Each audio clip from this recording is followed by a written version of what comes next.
Happy holidays, Simmers. I'm Garrett, and we are back today. Now, the big thing today is I'll be going over Sims 4 for rent. I'll be giving my full review on everything that has to do with the pack, at least the stuff I was able to cover in my time I've been playing. Now, let me know, this is my opinion. If you want to go out and buy the pack, go ahead. If you don't want to buy the pack, go right ahead. This is just my opinions on the pack and everything I have collected information-wise. But let's get straight into the review. First, we're going to start with pretty much what I was introduced with in the game. Now, my laptop is set up next to me so I can read all this.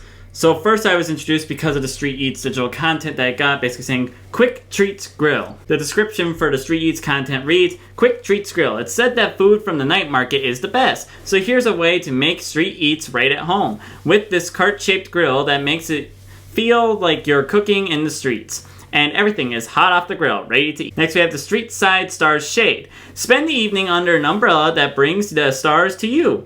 The strategically strung light bulbs give it the soft glow in a unique experience that's perfect for dining under and makes it feel like stars are within arm's reach. Lastly, there's the Peak Fullness Fruit Basket. Street markets are the best place to get fresh food.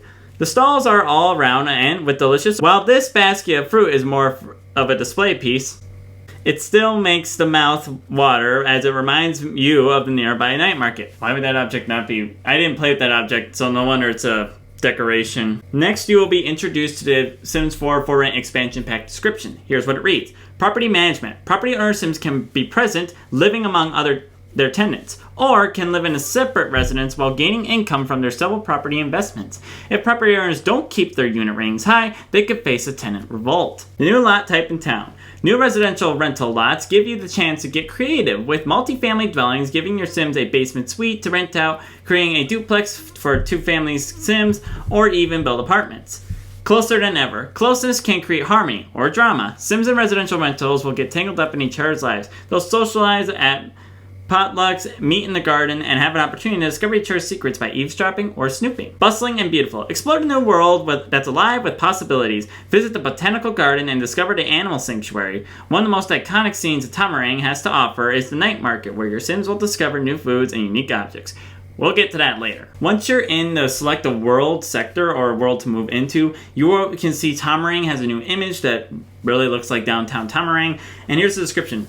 Grown from humble roots off the coast of She Sea, Tarang is a lively with local flair, community chaos, and legends of lore. Known for its tight-knit communities and sun-filled shared spaces, Tarang is a lush landscape of possibilities. Come cozy up with nature or fish around for neighborly necessities and whimsical secrets. Whether you're flying solo or raising generations, this region offers a warm welcome to any multi-living lifestyle. Sul de ka. So now I'm going to get into cast. Now, not really much to talk about here other than there's just a majority of different cast items, so I'm just going to read you off the list I have of every item. So there is a total of 3 male hairs, 1 male beard, 2 hats, 1 of them locked, 1 pair of glasses, 2 necklaces, 21 male shirts, 3 of them locked, 11 male pants, 2 bracelets, 4 shoes, 8 feminine hairs, 3 earrings, 18 feminine shirts, 3 locked, 2 male full outfits, 1 locked, 11 female pants, 13 female outfits, 1 locked, 6 female shoes, 5 new traits, 4 aspirations, 3 infant shirts, 4 infant outfits, 3 pants, 1 hair, 4 toddler shirts, 1 toddler shirts, 1 toddler, 4 child hairstyles, 3 child shirts, 2 pants, 3 sandals. There was a lot of casts. I literally filled out 4 notes worth of information. And now, before we get into detail, there were things that are good and things that are bad. For example, the child life stage got a sandal for the male section that I was very disappointed is not available to any other life stage, because those sandals are very basic sandals that I've been looking for, because I don't care what the sim says, the sandals they have in game are not sandals. So now it's time to get into the trait descriptions. First off, there's cringe. Sims who are obnoxiously oblivious and oftentimes are met with polarizing reaction. Cringe Sims can be socially unaware of their surroundings at times. I'm going to tell you right now, we'll see it later, but I honestly adore the cringe trait. It's kind of fun, and it's a little goofy thing that your Sims do. Next up is the generous trait. This trait has a description: caring, empathetic, and patient. These Sims are happiest when offering their time and money to help others. Everyone loves generous Sims, but they can be a little too brazen with their donations. Basically, they love giving to others and helping out others. We have what I qualify as technically a negative or quirky trait, nosy. Sims who thrive on gossip, snooping, and spying. They have incredibly poor boundaries and don't quite understand what personal space is. but they discover secrets by any means necessary. The next trait is Child of the Village. I did not play with this one, but I heard it's like another it's like Child of this Ocean. It's not very fun. But anyway, these Sims love feeling anchored to their community and Tamarani culture. Keeping in touch with their loved ones and engaging in activities after they find them home is important for being happy. Yeah, it's literally basically like you like being in Tamarang. That's pretty much it. Lastly, there's an elder specific trait. Now this trait can be earned through gameplay, but I haven't figured out how to earn it through gameplay, but it can also be just added through cast. It is called the Wise trait. A Sim who's experienced enough life to know what really matters. These Sims enjoy reminiscing and sharing life's wisdom, making them excellent mentors for those willing to listen. Their years of experience allow them to naturally learn new skills with ease, and their emotional intelligence reduces their anger and uncomfortable thoughts. Next up is the aspirations, which there are 4 of. 5-star property owner. This Sim wants to be the best property owner the world has ever seen. Seeker of secrets. This Sim loves the thrill of discovering juicy secrets about other Sims. What they do with that information has yet to be decided. Fount of Tamarang knowledge. This Sim wants to immerse themselves in everything Tamarang has to offer. And lastly, discerning dweller. This Sim aspires to be the perfect tenant and neighbor in a residential rental. So next up is getting into build by. Before I get into the objects and designs of everything, I'm going to first go over the 2 new lot traits and a new lot type. The 2 new lot traits are maintenance troubles that can only be assigned to residential homes, which basically means things will break down and will have maintenance issues. On residential rental, you will automatically have problems that need to be solved. The other one is mold. This is there's dampness in the air here that just doesn't feel right. Keep puddles mopped, trash from overflowing, and plumbing objects clean, or mold piles will start to appear. And beware, the deadly black mold. Basically, what I've noticed is that now, again, I have to go over my list. I had to create these because there's just so much to address. So for build by, there's 5 new pre-made rooms, 6 roof objects, which 2 of them are actually a functional, non-functional solar heated water boiler, which is kind of cool. 2 new shingles, 2 roof trims, 2 spandrels, 25 windows, 3 doors, 3 columns, 1 locked pool floaty, which you can earn through the pool party, 1 stairs, 3 stair attached railings, 5 fences, 1 freeze, 3 gates, 7 outdoor wall decor, 5 wallpapers, 1 foundation, 6 floors, 1 cabinet set, so, you know, island, regular cabinet, overhead cabinet, that kind of stuff. 1 fridge, 1 waste bin, 18 decor, 5 appliances, 1 sink, 2 curtains, 9 lights, 1 locked, earned through the night market, 4 plants, 1 bar stool, 4 toilets, one of them is actually a tiny pot that are for toddlers, 1 mirror, 1 shower, 13 pictures, 4 rugs, 1 hot tub, that's in the bath category for some reason, 1 bed, 2 nightstands, 3 dressers, 3 living chairs, 2 couches, 1 coffee table, 6 statues, 4 fireplaces, which are just radiators in the game,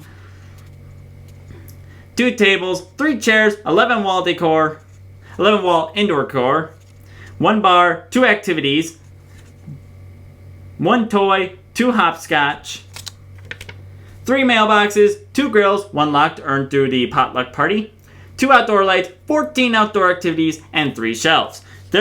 And that's not even going over debug. I haven't gotten to that because I always have problems trying to access debug.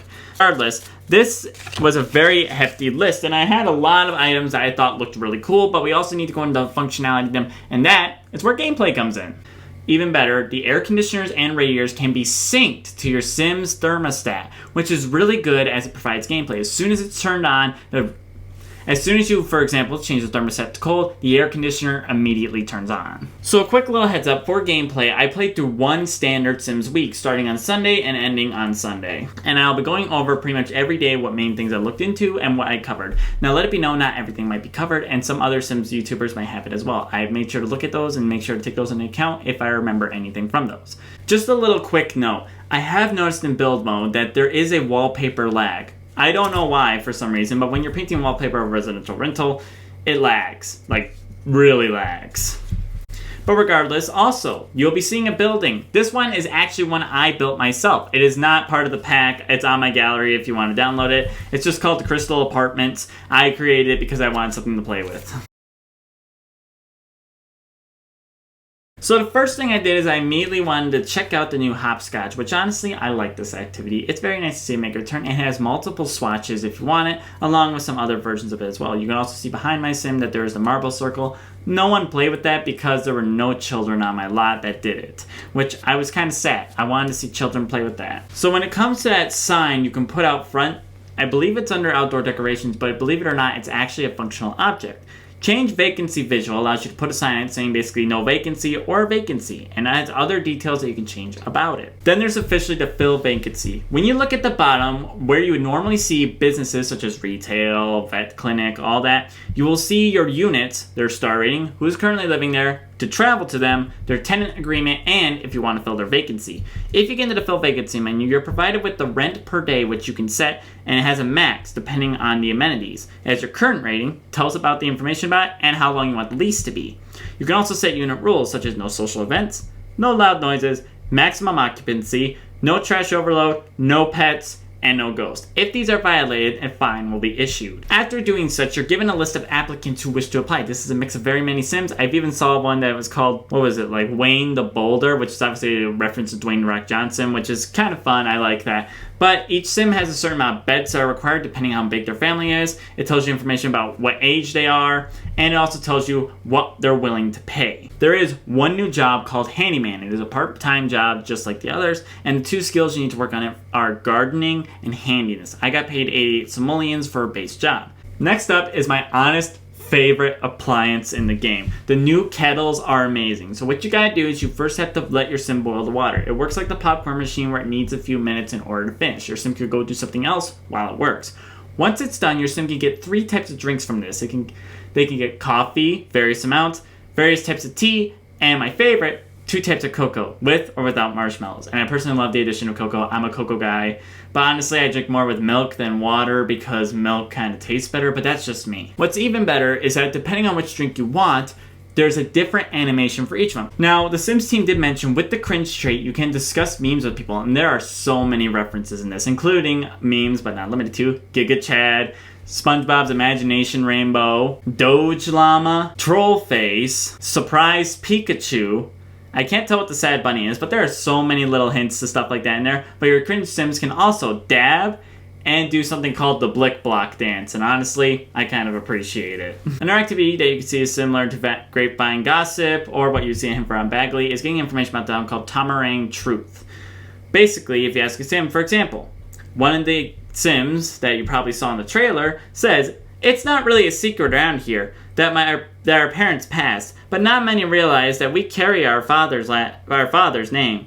Last names can be funny kind of thing. Ours is patronymic, with a patronymic, which is really just a fancy way of saying we're named Shaya's daughter," which is very interesting. I was happy to hear that there's that little thing. I don't really play much with that, but it's cool to have those in each world as it kind of adds to the culture of each world in The Sims. I also appreciate the new small dishwasher and the squat animation for the squat toilet. That was very cool to see that little detail. You can ask residents about their tenant conditions. This can improve or unimprove your tenant rating. For example, I asked Karen here. Yep, that's Karen. She appreciates the tenancy right now. So when it comes to visiting Sims, if you visit their unit, there's about a 9 to 10 minute loading screen. This is with all the packs involved. But if you want to break in and you're already visiting, you have to go through another loading screen, which will start a breaking and entering event. What you'll see is your Sim will pull out a crowbar and try to break into the apartment. Now they can fail and they can also succeed at this. Once they're inside, there's 3 places I noticed they can snoop. They can look through beds, dressers, and computers. Each Sim has at least 1 secret assigned to them, and the best part is, all of these secrets are memes within the Sims community. For example, here's one of the secrets that I got, called Sinking Feeling. This honestly is a funny joke, especially since the recent update we got. It says, I'm trying to be better about this, so don't judge me. But really, so what if I've washed a few dishes in the bathroom sink every now and then? In the end, a sink's a sink. It's not like it's any less sanitary than the kitchen sink. Whether or not you believe me, I can assure you that there are very good reasons for me to do this. You just wouldn't understand. But there's others like secret family royalty, references to a dog that's on the gallery in The Sims, I even got one about obnoxiously pranking toilets, and I thought that was hilarious. I've also heard Grimm has a secret too, but nobody's died around me, so I couldn't get that. Other things that conclude about you being a property owner is that you must investigate and maintain things. Now, if you have a water heater and an electrical box, you need to make sure those are maintained, but other electronics need to be maintained as well. You just need to make sure that the plumbing and electricity stays well, and you can inspect them and repair them. Sadly, this doesn't add to handiness skill, which doesn't make much sense. Now, a little heads up. To test, I did put a laundry hamper and washing machines, dryers in this building. Just to test to see how autonomous laundry works, if there is any. Something that did bother me is those vehicles, I don't know what they're called. I think they're called tuk-tuk, at least I don't know 100% for sure on that. But those vehicles can be spotted driving around town, and it only irritates me more that we got a fake object with those, and those exist. I mean, come on, Sims team, give us cars. I don't care if it's a closed world. Cars. So after my sim got home from work, I decided to send him to the temple as I wanted to see what exactly went under. Yes, it is a rabbit hole, but I played The Sims 3 a lot, so I can pretty much use the rabbit holes as long as there's something fun there. And I got this little pop-up that says, Garrett removes his shoes upon entering, trying not to linger long in the threshold. It's important to be respectful when witnessing the great beauty inside Tensu Temple. It's hard to believe something this majestic and beautiful can exist so close to home. Not really much else there other than just a pop-up from the event. Here's where things got interesting. I had my first tenant maintenance event. Cursed. Basically, one of my apartments had a cursed book pop up, and this is only one of 2 times it happened. So, in order to fix these, you must travel to the apartment, knock on the door, and find where the object is, and fix it. Once I got to the apartment, I noticed that there was a book, the cursed book, in the kid's bedroom. Now, there's 2 things you can do to it. You can destroy the book, but you also can mail it to someone else. If your sim destroys the book, they'll become cursed. It's a moodlet.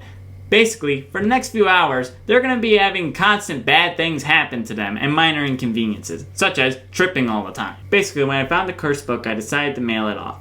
Your sim will take the book and take it to the mailbox, and this will increase your mischief skill. Now, it's basically like there's always consequences for your actions. Your sim may be a good person, so they might not want to send the book off, or your sim will get cursed. It's 2 ways, and I like how there's like no perfect way to do it. It's pretty much up to what you want. At this point, I decided to go visit the Tiger Sanctuary. Now, there's 2 things you can do. Now, technically, you can sneak in at night, but I have not gotten to that point. But the 2 things you can do is you can visit the Tiger Sanctuary, or you can donate to the Tiger Sanctuary. First off, visiting prompts a pop-up and an event. The pop-up by guys, way off in the distant trees, there appears to be something moving in the bush. Could it be an elusive tiger? Garrett sure thinks so. Flail wildly to get nearby Sim's attention, drop out to the ground, and pull out the camera. I told my sim to pull out the camera, resulting in this little pop-up. Spotted! Garrett expertly zoomed the camera in to get a close look. While staying a safe distance away, though the leaves, he saw a mama tiger carrying a cub gently in her mouth. He watched for a few seconds before the little striped family disappeared further into the forest. He didn't get any pictures, but will certainly treasure this memory forever. I was kind of disappointed that he couldn't get a picture. Probably because I've tried a way of saying we didn't program that in. The other special thing in this area, now, quick little heads up, all of Tarang can be accessed through just playing the game. So you don't have to be in the map view in order to get to places. You can see the entire map in your save. But the other thing is, if you go deep enough, there's a cave, which apparently there's some history about Tarang and you can live there. I didn't find any, but here's an example of a pop-up you will get. Garrett's eyes struggle to adjust to the cave's darkness. All he can do is stumble around, arms stretched forward, hoping not to trip over any rocks. A faint sound suddenly catches his attention. Skittering, squeaking, and is that whispering? Frightened, Garrett freezes in panic. Could someone or something be in the cave with him? An animal? A ghost? Take a deep breath and listen. Call out into the darkness. I told him to listen, which in turn gave me this pop-up. Did you hear that? Garrett took a deep breath. Now, if you adopt a tiger, it's only 100 simoleons, and once you do so, you will get 2 objects in return. You will get a plushie, which is absolutely adorable, and a poster for the Tiger Sanctuary. Fun thing a little bit about Tibbert is that this is his description. This adorable little plushie is a thank you gift on behalf of the Sule Tiger Sanctuary. We've affectionately named him Tibbert, but feel free to rename him as you see fit. We hope he brings joy and helps you remember you adopted a tiger friend. Thanks for supporting our conservation efforts. Sincerely, Sulia Tiger Sanctuary Conservationists, staff, and the tigers. It's an adorable little thing, and I love the name. I think it's supposed to be took a deep breath, concentrated on the strange sounds. Turns out, there was no whispering. It was just his breathing. Apparently, stumbling around in the dark is a bit of a workout. With the mystery solved and no desire to figure out what might still be lurking in there, he decided to make for the exit. That's enough cave time for today. The other thing that can be found on this beach is if you see little beach bumps, you can find tassels, which are a new collectible along with marbles. Marbles can be collected as an adult in a little jar, but kids can also play with them. I'm not sure what the tassels do, it's just a fun collectible. Also, I found a pea bush, my sim named that. After he did that, he proceeded to do a blick block dance. To be honest, I kind of like the cringy Sims. So here we get into the lounge area. This is one, I think, of 2 lots. Now here's what's really weird about Tarang. The world is so small, only 9 lots. It's really feels kind of empty. The worst part is there's only 2 rentals and a rental pack, so it's kind of like, what's the point? But the other problem is that there's only 2 community lots. There's a park, and then there's a lounge. That's it. And that just doesn't feel like an expansion pack world. I feel like there is definitely some large improvement that can be made. Even better, there's multiple new recipes across the board for just regular cooking, and I was really appreciative to see that into the game. Even better, the atmosphere of the game is really there. You can hear noises, you can hear chirping, but my favorite is if you're near the tiger sanctuary, I found this one by this really cool statue, you can see tiger eyes glowing off in the distance. That was really cool and kind of gave me like a, ooh, that's fun vibe. Day 3, I started noticing the Sims throughout these shared spaces. You can see them looking at their mail, hanging out, or talking to their Sims. I've even noticed some points where Sims will be talking to each other just standing in the hallway for no reason. I haven't figured that out yet, but you can eavesdrop if you're in the gossip category. Some other events I have experienced that weren't major tenancy events were charity drives where you can donate, and pet adoption fairs, which you can meet a ton of strays that show up to that. Let it be granted, they all showed up in my apartment room, but I used to have footage of that, and that footage did not work out. Let's just say that. Oh, and be careful, your tenants are flammable. If you have a grill on the property, there's a high chance they are accidentally going to set something on fire, and you are going to have to clean it up. Another thing I noticed is once my puddles started signing up, because when my toilets broke, I started getting mold. The first stage to it, and can escalate in stages, I haven't gotten to that point yet, we're working on that. But the first stage is sporiosis. Garrett feels funny from the weird growths sporadically infesting his home. The morale of the story is, these mold piles are no good. Basically, your sim will have to change into a certain uniform in order to clean this up. They could set it on fire, they could drop a mold bomb, or they can just clean it, hands and feet and all that. Now they have to wear a special uniform so they don't breathe it in. Now there's 2 types of mold piles. There's allergic mold piles, which are just a minor inconvenience.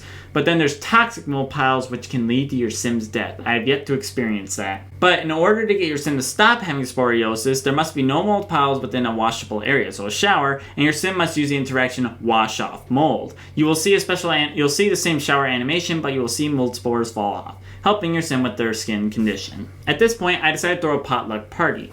Now, potluck parties require a host, people to contribute meals, and any extra guests that you wish to show up to the event. It's a very good event. I had some fun with this, but the pool party and potluck are kind of boring.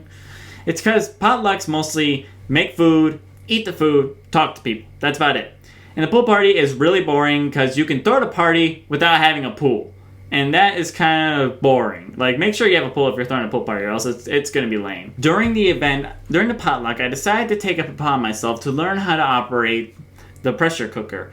Now, what's going to happen is your sim has to either prep the ingredients before and put them in, or just put rice in if you're making a rice meal. And it has to work just like the kettle. It takes some time to cook. Once it's done, your sim must release the steam in order to have it be prepared and eat the meal. Now, I did tempt it. No fire started. I was kind of disappointed because I just let the steam build up and I didn't get a fire. I was kind of expecting that. Once I got a second cursed book event, I noticed that there are 2 things you can do when you're visiting a sim's lot. You can either visit, just regular, knock on the door, get in, but you can also eavesdrop, which allows you to hear any secrets. Now, let it be known, I already discovered a few secrets, so I couldn't really figure out anything else, so I just wanted to see the animation play out. So tonight, I decided to take a little trip down to the night market, and let's just say, I kind of wish I didn't. So the night market, when I saw it in the trailer, was like, oh, this is really cool. It's going to be another fun event. It was dead. There was only 4, there was like so many booths. Only 4 of them were in operation. Most of them you could order food or drink at, which there are a ton of new drinks with this game, shocking amount.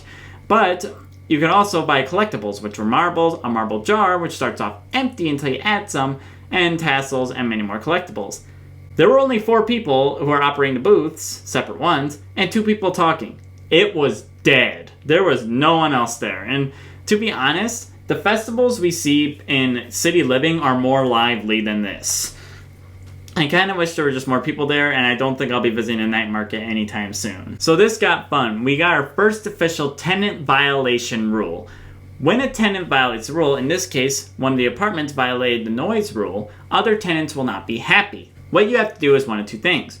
You can mail them an alert. You can mail them the fine, meaning they have to pay it, but they can just completely ignore that. The other way is you must demand. The other way, if that doesn't work, is you must go up to the sim and demand payment. This is what happened to me, and they paid once I demanded it. And my heart was so happy when I saw this. I spotted the sim taking a laundry bag down to the laundry room and doing it. And it was so happy, which means autonomous laundry is in the game. And that made me so happy, meaning that if you have hampers and laundry machines in your building, your sims will do them. And I'm super happy that that actually works. However, you must be careful because these sims do not clean out the lint tray, which can start a large fire. Literally, I'm not joking when I say Karen set herself on fire, which in turn set me on fire, and another resident set on fire, which I had to extinguish everything. Yeah, it was stressful. The next event I experienced was a sewage backup, which basically is some sort of plumbing item has been broken and is spilling everywhere. Now the puddles will be different, they'll be green and smelly, just like their sewage. Now Karen called me over to fix it at her apartment because she's Karen, has the audacity to do this. She takes a shower so I can't fix it. I was able to fix it eventually as she mopped up the puddle behind me, but I wasn't appreciative of her blocking my way. The other event I got was trash overload, which means that every single trash can in the entire building will be filled to the top. And the problem with this is, no matter what you do, it's still going to be a problem. It allows you to take out the trash or call in a professional. But no matter what you do, all trash cans are full. Even the outdoor garbage cans. It bothers me so much that the outdoor garbage cans can get full. Like, where's the trash going to go? Anyway, I didn't find it very funny, and it wasn't very fun because I had to spend money to call in a real garbage disposal person to get rid of it all. I feel like it would be much better if there was just an update that made it so that outdoor garbage cans are bottomless. I feel like that would make way more sense. The last event I got to experience in this Let's Play was a haunting. Basically, a ghost has appeared on a lot, and the problem was, the tenant complained that there was a ghost in their lot. I go up to their apartment, and the ghost is not there. They're downstairs and haunting the hot tub. Now, you can exorcise them or talk to them. I had to just pay an exercise to get rid of it, and it was expensive. It was just a little weird that the ghost was not in the tenant's room. Lastly, I never got paid rent. The 7-day period was up at least for one of my tenants, and the problem was they never paid rent. They were just on a grace period, which basically means you could change the tenant policy. And I didn't like that. I was like, I want my rent. Just give me my freaking rent. So thank you guys for watching. Tell me what you think about this. Personally, my rating for this pack, you know that meme where that kid gives a thumbs up or he looks like this? Yeah, I would give it that. It's good. It's not terrible, but it's not great. I can't give it a full, amazing pack. Love it. I would always buy this because we already have apartments in the game. And also, there are so many problems that I didn't like that basically brought it down to good. It's a good pack. It's not great, but it's good. Now, let it be known, this is my opinion, so you can buy this if you want or not. It doesn't matter. But regardless, I'm happy you guys tuned in this. Please throw a like on the video and subscribe to my channel as you made it this far, and it's really helpful to me. And honestly, I'm happy this pack was a little better than I was thinking, but I'm still a little disappointed about the things I addressed in my recent video. So I hope you guys have a good holiday season. Now heads up, this will be the only video posted for the next week because as of next week, I have my final exams. I will be not posting any videos next week, but I will be recording in advance so you guys have videos over the Christmas break. Until then, I'll see you guys again soon. Bye!